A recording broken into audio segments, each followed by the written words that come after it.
We started off looking at the project and looking at the initial feasibility a couple of years before the project was finally completed. The initial feasibility was done in-house. We recognised that our gas boilers were coming to the end of their lives and looked at a number of options for replacing them. We determined in-house that biomass was a possibility. We used contractors to get some idea of what the cost might be associated with that, and also what the cost benefit might be associated with the biomass system.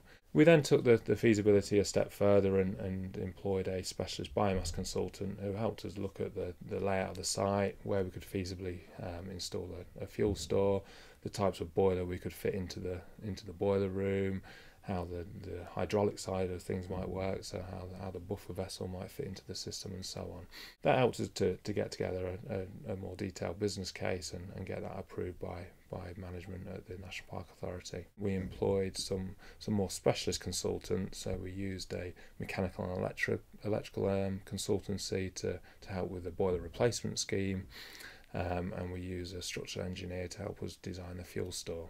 I think particularly on the mechanical and electrical side of things, it's very important to use a consultant who has some experience of biomass, who's also used to working with the sector that you're in. So for us, having someone who knew the public sector, our tendering procedures and so on is quite important. We ultimately decided to run the project under two contracts. So we had one contract for the boiler replacement scheme and a totally separate contract for the construction of the fuel store, simply because the works are so very different, and we thought we'd be getting better value for money for that. It obviously has some complications in terms of having two main contractors on site and take some management internally for how they interact. The choice of contractors is obviously also very important, and again, having contractors who can evidence that they've experience of working on this sort of project and can deal with the issues that it throws up is also a very important factor to consider.